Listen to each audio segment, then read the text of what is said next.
I suffer with a condition called Charles Bonnet syndrome, or visual release hallucinations if you want to get more technical. It's a condition that's far more common than you might realize. It's estimated that as many as half of people with gradual loss of vision will experience one or more bouts over their lifetime. Yet I'm willing to bet that most of you have never heard of it. The reason for that is because most sufferers are scared to tell anybody what we experience. I know I was. But I'm getting ahead of myself. My name is Andrew and I'm 26. 2 years ago, I woke up with awful blurred vision. Every single edge and detail clouded, as if somebody had smeared Vaseline on a camera lens. It never got better.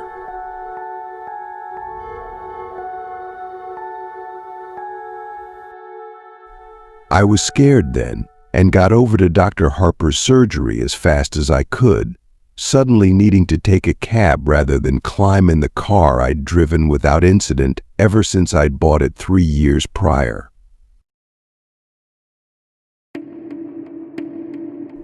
The doctor did some tests, asked me some questions. Have you been much thirstier lately? How often do you urinate? How would you describe your tiredness levels?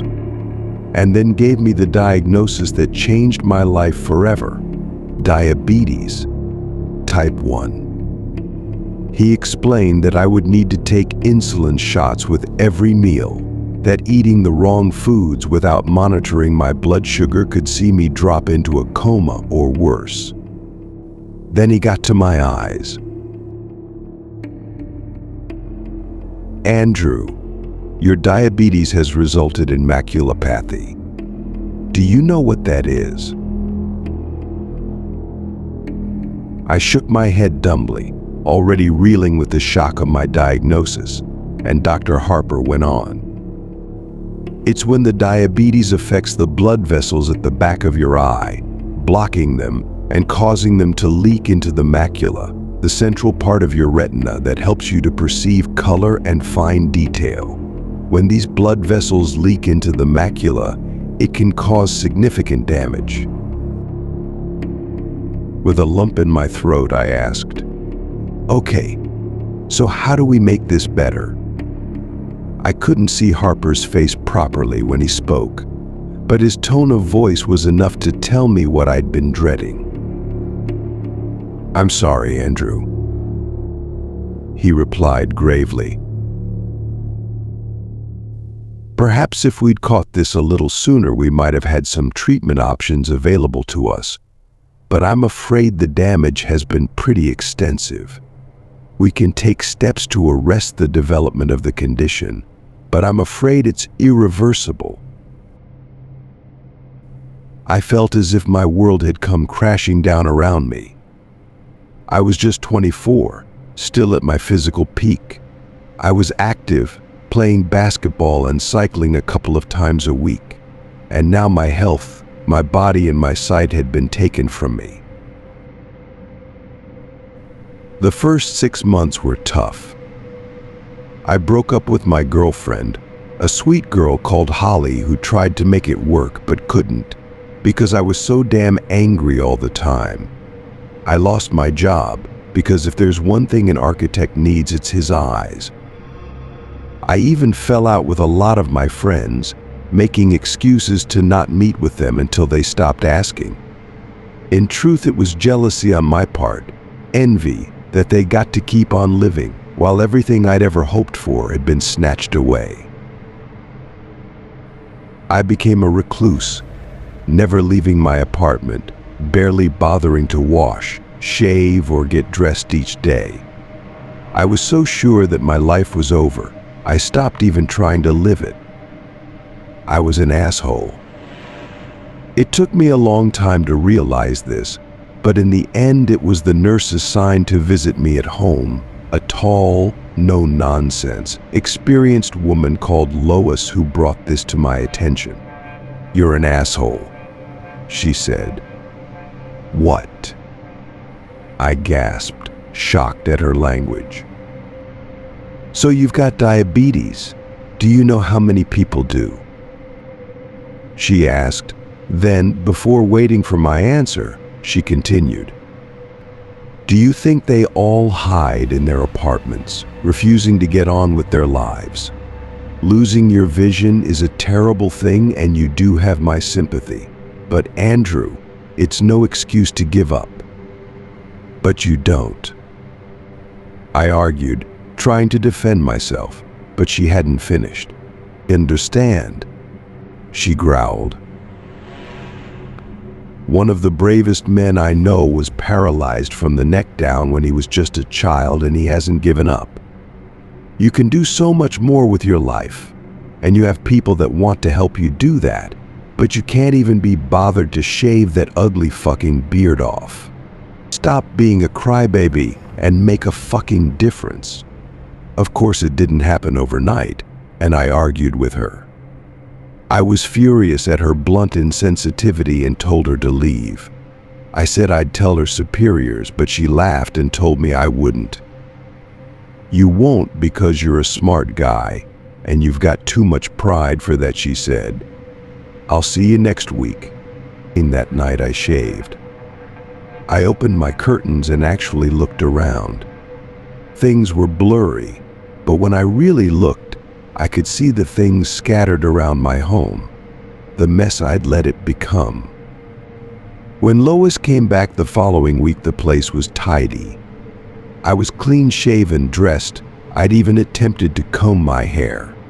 She didn't say anything about it, didn't mention the argument of the week before, but she took me out for coffee down the street. She guided me along the sidewalk to the coffee shop, talking to me, reassuring me. It was daunting, even though it was less than a block away, but I felt so proud when I got there. We talked, me and Lois. I think I even laughed. Afterwards, she walked me home. Then, when she helped me back inside, she said, "It's nice to meet you at last, Andrew." That day was the beginning of my new life. I moved to a new apartment, a ground floor place, and joined a group of other young people with visual impairments. I made friends. I got out every day, even if it was just a short walk. But I made a point of seeing what I could of the world. I bought what I could, but the Sawyers, the old couple that ran the local store, would bring my groceries by once a week. Clark's a gruff old coot, so he refuses to coddle me, and he's told me that he respects me for being like I am, for maintaining my independence, for not giving up. From a guy like him, that's one of the sweetest things I've ever heard. Things were going so well. And then, 1 year ago, it started. I walked into my living room, a mug of coffee in my hand, and I saw a Victorian funeral carriage stood right there on my rug, complete with 2 huge, proud horses in full livery, adorned with long black plumes in their bridles. They stood perfectly still, while the driver, a small bearded man in period costume and a top hat, fidgeted with the reins and peered at me expectantly. Bizarrely, they were far clearer than the usual blurry shapes that I could see. I damn near pissed my pants. I dropped the cup, spilling scalding hot coffee over my bare feet, jumping backwards with a cry of pain and alarm. When I returned my attention to the horses and carriage back in the room, they were gone. In that moment, I wondered if I was going mad. Apparently, most of us do, which is understandable. How would you feel if you'd seen that exact same sight in your home? Unless you're Jack the Ripper, I imagine many of you do not have a coach and horses just laying around. I certainly didn't. Eventually, after much quiet swearing to myself, and more than a little self-delusion, I managed to convince myself that I had not seen what I thought I had, that it was merely a very vivid daydream. This seemed to work, and I got on with living, even if I entered that same room a little more cautiously in the days that followed. Finally, I forgot about it. 2 weeks later, I saw a giant, floating, swirling orange ball in my bathroom. I damn near pissed myself again. I stood staring at it, this bizarre, rotating, levitating globe that was a little larger than a beach ball hanging in midair over my tub, open-mouthed for a full 10 seconds, before finally screwing my eyelids tightly closed and whispering to myself, "That isn't there. That isn't there." After 5 seconds, I opened my eyes again. It wasn't there. Have you ever had cause to doubt your own sanity? To wonder whether what you perceive is truly there, or if your mind has betrayed you? Honestly, compared to the loss of my vision, the prospect at losing my wits was so much more terrifying. I'd fought against adversity and took pride in the fact that I am not just a survivor, I'm somebody who is living his own life. How could I do that if I was insane? I barely slept that night, and I remained jumpy for days afterwards. Any sign of movement or any unfamiliar shape would set my pulse racing, would cause me to doubt whether it was truly there. It was the toughest time I'd ever been through, worse even than that time after I was diagnosed with diabetes. At least when Dr. Harper had told me about the diabetes, I had a definitive prognosis. I was given facts by a medical professional. My affliction was physical. It had a name, and most important, it had a treatment plan. This was something else. My own mind had turned against me. My senses and perception of reality had become twisted and unreliable. It's only when you're in that position that you realize just how terrifying it is. Your senses and the way in which your brain interprets them are your only true defenses against danger. You perceive danger and you avoid it, preventing your body from becoming harmed. But what happens when you can't trust your perception to alert you to dangers that are truly there? Lois picked up the problem first, noticing my skittish manner. She asked what was wrong, if I needed to talk about anything, but I told her no, I was fine, but I hadn't been sleeping well. That last part was true. I hadn't been able to sleep a wink. Just the very thought of being institutionalized, spending the rest of my days a sedated, blue pajama-clad zombie in a white room with only the echoing cries of my fellow inmates for company terrified me beyond measure. But what was the alternative? Live life as a risk to myself and others. Ultimately, I chose to ignore it. I reasoned that if I was able to function around other people without them realizing what was going on, that was good enough. A full month passed before the next incident, and I really did think that maybe I'd put this whole mess behind me.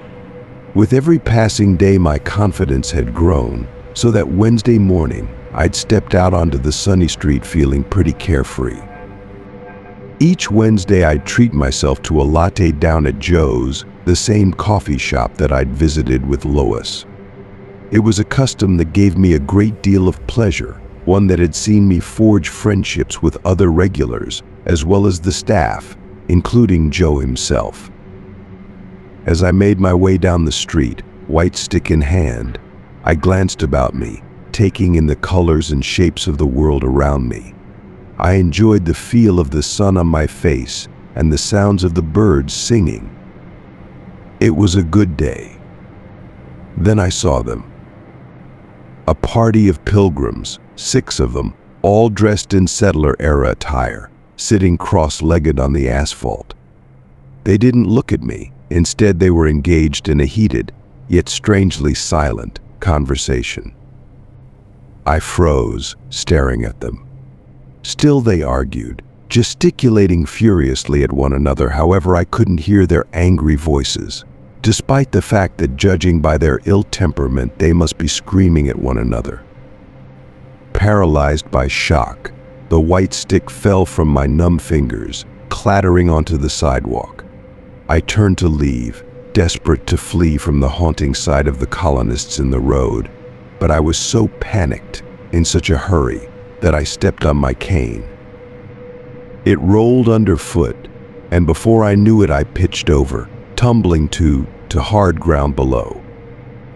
I didn't quite break my fall in time, banging my cheek hard on the floor and skinning my palms. I heard a cry from a passerby, a friendly, concerned woman who rushed to my side. She knelt beside me, helping me up, applying a Kleenex to my throbbing cheek, which she informed me was now bleeding. I tried to tell her that I was okay. There was nothing to worry about, but this good Samaritan insisted on driving me to Dr. Harper's office to get my injuries looked at. Now I think back to it, I'm pretty sure that she knew my obvious distress was nothing to do with the fall. At the time I was embarrassed and angry, but now I realize I owe her a debt of gratitude. Without her intervention, I don't know how much longer this would have gone on before I cracked up and ended up in an asylum after breaking down through sheer stress. Andrew, why don't you tell me what happened? Dr. Harper asked, gently dabbing at my cheek with disinfectant. I explained that I'd just lost my balance, that no harm was done, but I think he saw through my feeble protestations to my underlying agitation. He didn't press, he didn't force the matter, he simply asked what might have caused my clumsiness. Then he asked how I'd been as of late. When I'd finished mumbling my way through the most non-committal answer I could muster, he placed a gentle, reassuring hand on my shoulder. Andrew, he repeated gently, why don't you tell me what happened? I burst into tears. I told him how scared I was, how I'd fought so hard for my independence, and now I knew it would be taken from me. He listened patiently, then asked me to tell him why I ever thought that. I paused then, took a deep breath and thought about it. This was the point of no return. But really, what other option did I have? So with tears running down my cheeks, I told Dr. Harper everything. I told him about the horse and carriage, the orange globe and the pilgrims. I told him how I'd been living each day in fear, how I was terrified that I was losing my mind. Dr. Harper thought for a while. Then he said, Andrew, I don't think you are losing your mind.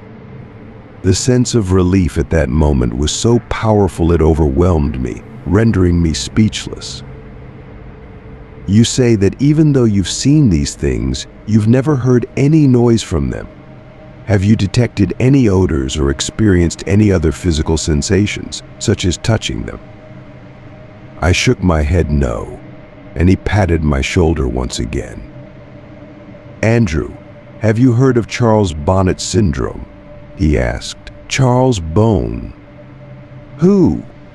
I asked, confused by this sudden, unexpected turn of conversation. Okay, let me explain, Dr. Harper said kindly. Charles Bonnet was a Swiss naturalist who was born in the 1700s. He discovered a curious condition in his elderly grandfather, who was nearly completely blind due to cataracts. The old man regularly experienced visual hallucinations, including random patterns and even people and places. Sound familiar? Yes, I replied, still confused. Am I suffering dementia? No, Andrew, not at all. Dr. Harper reassured me. Do you know how perception works? In layman's terms, your eyes take in light via the iris and pupil, which is then processed via the retina and translated into electrical signals which are decoded by the brain, which simply organizes these signals into a recognizable image. With me so far? I nodded, finally starting to understand.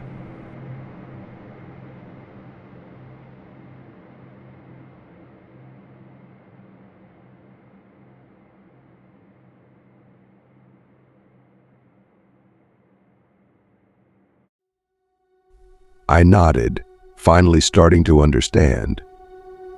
When the retina becomes damaged, such as those that have undergone macular degeneration, those signals become warped and jumbled. Dr. Harper went on.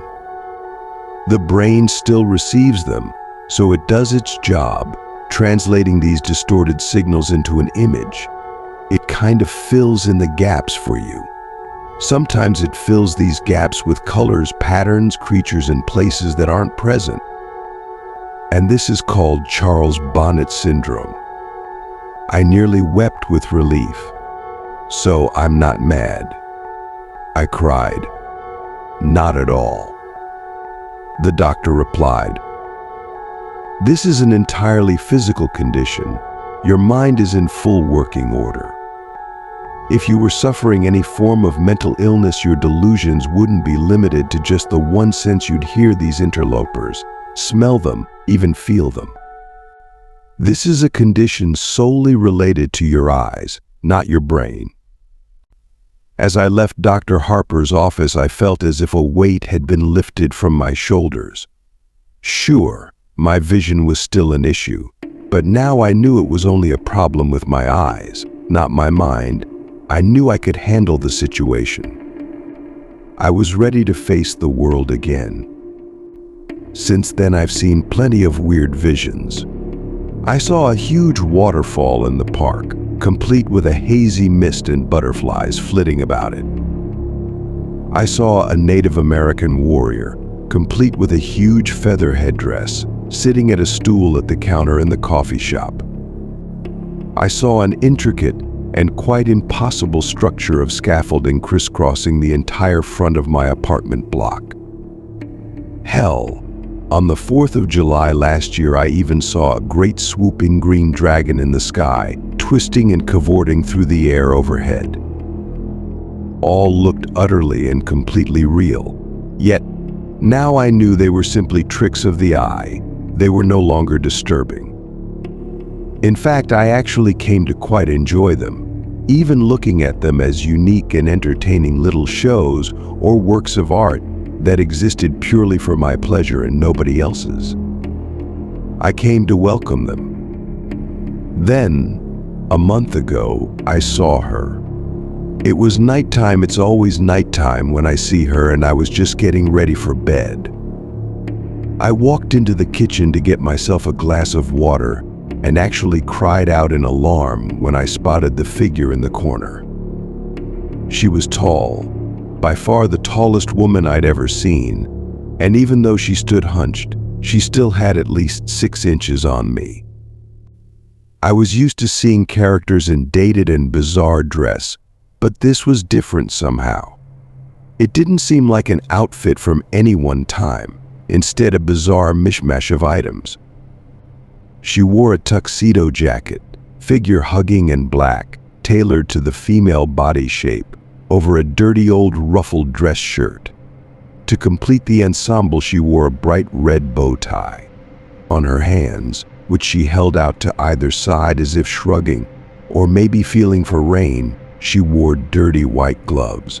Her fingers were disproportionately long, almost spidery, and occasionally they twitched, as if she longed to grip and squeeze something in them. On her lower half, she wore shorts the same crimson as her bow tie, over opaque black nylons. Her legs were long, lithe, attractive, if the truth be told, the legs of a dancer. She also wore red heels, the same hue as her shorts and bow tie, but they sparkled and shimmered, bringing to mind Judy Garland's ruby slippers from The Wizard of Oz. As strange as this ensemble was, I couldn't tear my eyes from her face. Most of it was obscured by a jaunty bowler hat, tipped and tilted to hide her eyes and nose, but beneath the brim of her hat I could see the deathly pale skin of her face and a grin that sent shivers down my spine. It was wide, too wide, with entirely too many teeth. A smile is meant to be an expression of warmth. It's meant to feel welcoming and benevolent. But the look on this woman's face oozed malice. It felt much like the sort of glee I'd expect from a snake as it corners a rat. However, the thing that startled me most was that she had a third arm sprouting from her back, curled up and over her head like a scorpion's tail. It was longer than any arm should be, and the hand only had 3 fingers, like a claw. It was pointed straight at me, and as I swore in dismay and stumbled sideways, it seemed to track my movement. I stood staring at the creepy figure for a few seconds, trying to get my head around the situation. She just stood there in the corner, grinning back. Finally, I realized that this was just another of my hallucinations and breathed an audible sigh of relief. One of the tricks I've picked up over the months of suffering with Charles Bonnet syndrome is to break the line of vision toward whichever stimulus is causing my brain to interpret the images into the hallucination. Think of it like restarting a faulty computer, how refreshing the system debugs it. To this end, I close my eyes and count to 5. Then when I reopen them, the hallucination is gone. So as I stared at the horrifying, malformed figure in my kitchen, I knew that to make the image go away, I simply had to close my eyes. I'll be honest here. When I counted to 5, I hesitated a little before opening my eyes. If I'd opened my eyes and she'd still been stood there, smiling that wicked smile at me, I think I might have had a heart attack. She wasn't, and I breathed another long sigh of relief, fetched my glass of water, and went back to bed. The tall woman haunted my thoughts in the days after I saw her. She was different to the other visions I'd had. Somehow she felt more real. It was this agitation that my buddy Jason picked up on when we met for lunch the following Friday. Jason was one of those same friends I'd tried to drive away shortly after I lost my vision, yet he'd refused to give up on me, continuing to get in touch week after week. Good friends are hard to come by, but great friends, the ones who will be by your side for life, are even rarer. Jason, God bless his kind heart, is one of the latter.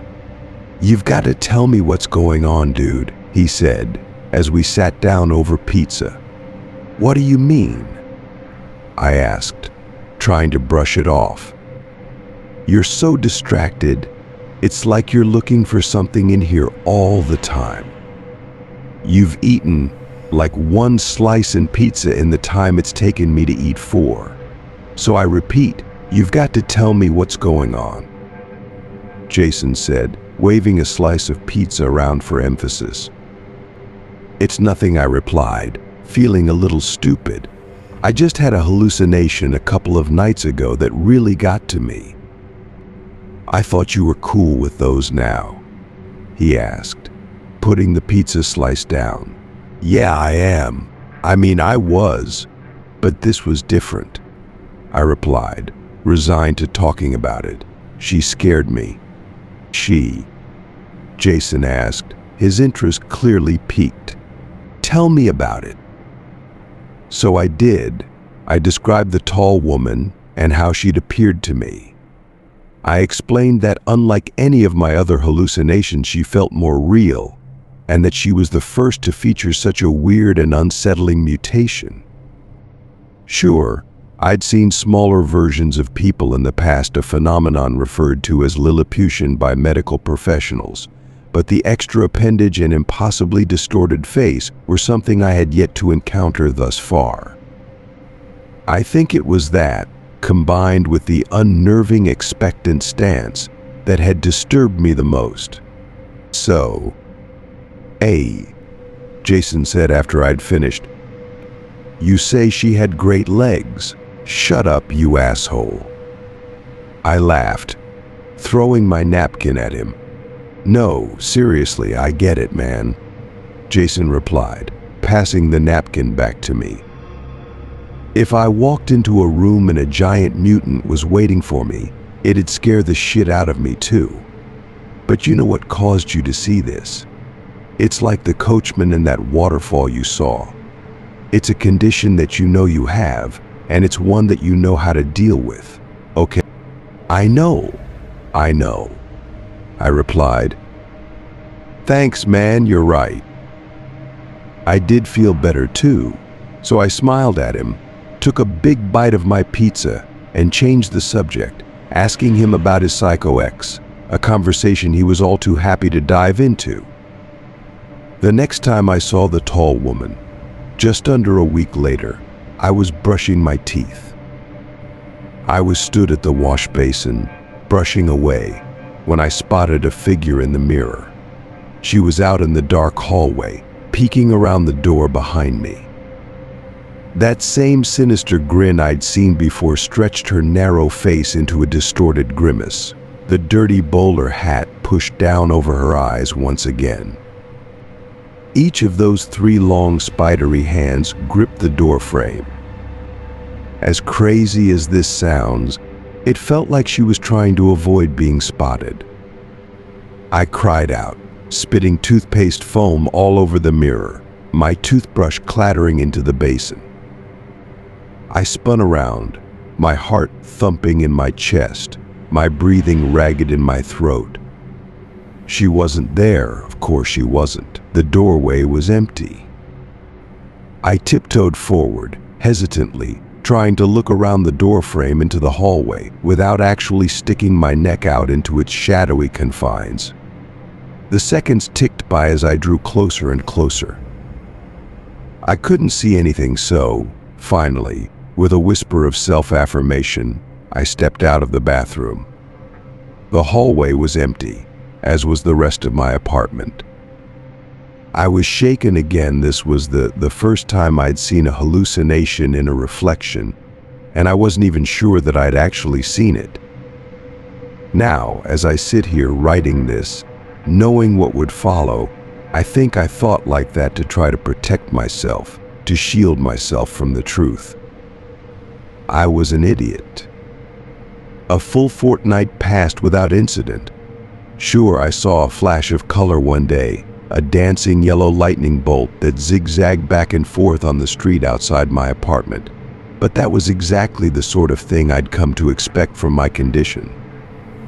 It was exciting, otherworldly, but it wasn't scary, not like she was.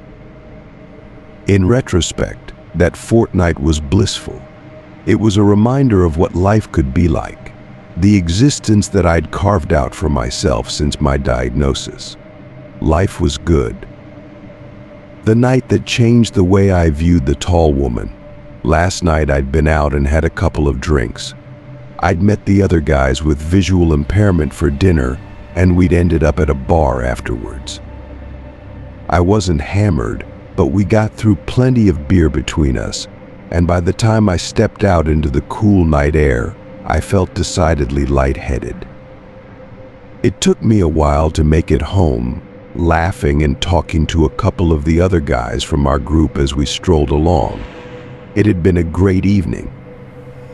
It's probably the last truly good one I'll ever have. I bid the other guys goodnight and, fumbling with my key, let myself in. With swaying steps, I strolled into my hallway, slamming the door a little too loudly behind me. I took off my jacket, hung it on the hook by the door, then hit the light switch. She was waiting at the end of the hallway, all 3 hands held aloft into claws, reaching for me, that same maddening, malevolent grin on her pale face. I swore again, louder than ever, actually jumping back a step, recoiling from the impossibly tall and terrifying figure lying in wait in my own home. The tall woman didn't move. She just stood there, staring and smiling at me. I stared back, but I sure as hell didn't smile. Jesus Christ. I muttered under my breath. You know how you can feel a little paranoid after a few beers? That feeling of non-specific post-alcohol dread. Imagine that combined with a giant grinning mutant woman suddenly appearing in your home. Suffice it to say, it was very, very, very uncool.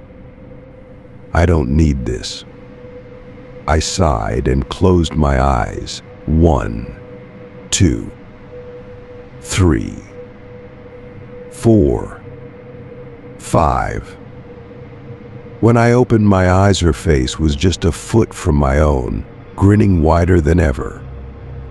She dashed the length of the hallway and was now stood so close that her long, grasping arms were either side of me, her fingers twitching and clawing at the air around my face.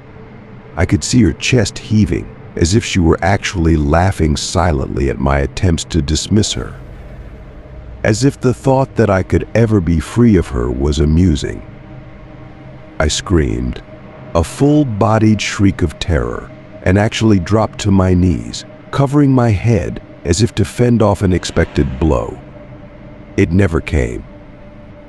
Finally, I lowered my hands, gasping for breath, shaking. The hallway was empty, the tall woman nowhere to be seen. I stayed there on my knees for a moment, gasping for breath. Then I was on my feet, and I turned and ran, out of the apartment, out of the building, and into the street. I stood there, shivering, terrified beyond reason, without a clue as to what I'd do next. Finally, I pulled my phone from my pocket, and I made a phone call. "Hey, Andy, what's up?" Jason asked. "Jason, I need you to come here," I said, sobbing. Jason didn't ask why, didn't complain. Instead, he simply replied, "I'm on my way." Less than 20 minutes later, his car pulled up outside, and he dashed over to the steps outside my building where I was sitting, shivering. He threw his jacket around my shoulders and asked what happened, his voice filled with concern. "She's in there," I stammered. "Oh," the tall woman, "she's back." Okay, he said, gently helping me to my feet. "Come on, man, let's go in there and check it out." I wish I could say that I was brave when we went inside, but I'd be lying.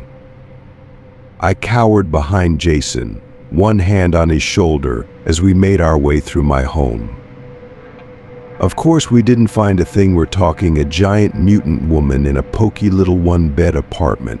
Where the hell was she going to hide? Finally, after we'd checked every single room twice, I had to admit that she was gone. "I'm so sorry, man." I apologized, feeling genuinely stupid. "I got scared and..."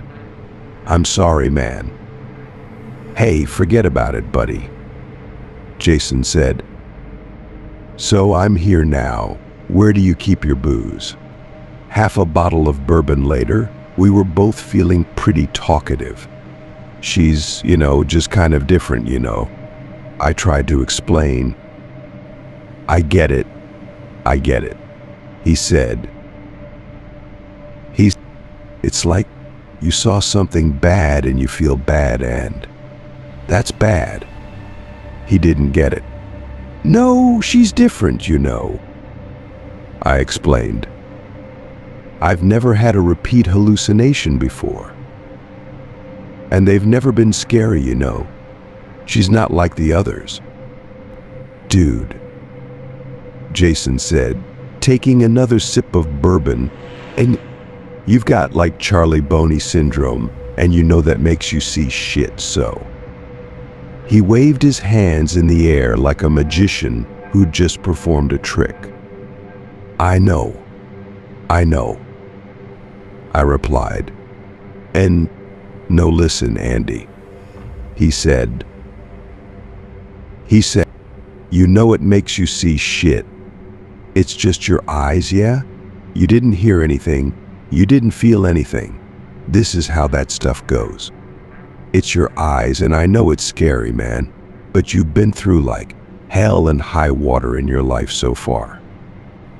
You're tough, one of the toughest, bravest guys I know, and you can handle some creepy hallucination, bitch." I laughed. I couldn't help it. "She is a very creepy hallucination bitch though, dude." He laughed too, and we both took a drink. You know, that could help, he said finally, his voice thoughtful. What? Drinking? I asked. Oh, what? No. Well, yes, it does, he giggled. I mean, like, demystifying her. You should give her a name. Something stupid, so she's not scary. I've got to say that as much as I like creepy hallucination, bitch, that's a bit of a mouthful. I laughed. Yeah, I get that, he replied. Suddenly something he'd said came back to me. How about Helen? I suggested. Helen Highwater. Awesome, he said, then raised his glass. Here's to Helen, buddy. To Helen. I smiled and drained my glass. Jason spent the night on my sofa, mainly because he'd had too much to drink to even think about getting behind the wheel of a vehicle. But honestly, I think the reason he drank so much was so he'd have an excuse to stay and keep an eye on me. I'm glad he did. Knowing that he was there made me feel safer, and I was able to get some sleep. It gave me a sense of security to know that if the strange vision I'd just christened Helen was to appear again, I'd be able to call on him for support. This morning, we both needed support. It feels like a mule kicked me in the head. He groaned when I made my way into the living room. Yep, I replied, my own head thumping. Joe's. Joe's, he replied firmly, and staggered to his feet. As we drank strong black coffee and ate muffins, we didn't talk much. Finally, Jason broke the silence. So, you feel cool now? He asked, his mouth still full of blueberry muffin. I nodded. Yeah, I think so. Not still freaked out about you-know-who? He asked. Hey, Helen. Hey, I replied with a smile. No, I really don't think I am. I reckon I can handle some creepy hallucination, bitch. Good. He laughed, giving me a hearty pat on the back. That's cool, man. I bet you can. Now, after a night spent cowering in my bathroom, too scared to go out into my apartment, I know we were both wrong. About everything. Remember how earlier I told you that the thought of being institutionalized, that the very idea of losing my grasp on reality was the most terrifying thing I could imagine? Now I'd welcome that, because the alternative is far, far worse. After breakfast, I said goodbye to Jason, and he climbed into his car and drove away. The day passed without incident, and when Lois stopped by this afternoon, she even commented on how upbeat I seemed. You got a lady in your life? She asked, casually. I laughed at that, wondered what she'd think if she knew the truth. Yeah. I chuckled. Something like that. Good for you. She sniffed. You make sure you treat her right. That tickled me even more, and I had to bite my lip. Sure. I replied, why, I'll do my best. Tonight, still a little wiped from the exertions of the previous evening, I decided to turn in early. I brushed my teeth, washed my hands and face, and got changed. Finally, I fetched a glass of water and walked into my bedroom. I climbed into bed and instantly felt so relaxed. Within mere seconds, I was ready for sleep. That sudden, overwhelming drowsiness that comes when you've spent a whole day keeping sleep at bay. I decided that resistance was futile and sat up to switch off the light. I nearly didn't see her, but as I reached for the switch, I caught a glimpse of something out of the corner of my eye. My heart leapt into my throat as I turned to the foot of my bed. The tall woman was crouching there, her grinning face staring at me from just beyond my feet. So many teeth. Her long, slender fingers spread out over my blankets, twitching slightly as she gripped the end of the bed. Slowly, excruciatingly so, her third misshapen arm came into view over her shoulder, joining her other hands on my bedding. I froze, utterly petrified. I was at a crossroads here, arriving at a pivotal moment that had been coming for some time. She watched me, grinning, as if she was waiting to see what I'd do, cruel amusement flickering across her pale face. But this time I'd had enough. "You don't scare me anymore," I said, my voice filled with defiance and anger. "I'm not letting you do this to me." I reached across to the light switch. "Good night, Helen," I said triumphantly, then flicked it, plunging the room into darkness. I laid there, a sense of tremendous pride surging through me, and I grinned to myself in my warm, comfortable bed, overjoyed at the emotional victory of overcoming my own fear. And then it happened. The thing that led me here, something that turned my blood to ice water, my bowels to jelly. "Good night, Andrew." Her rasping voice hissed from the darkness.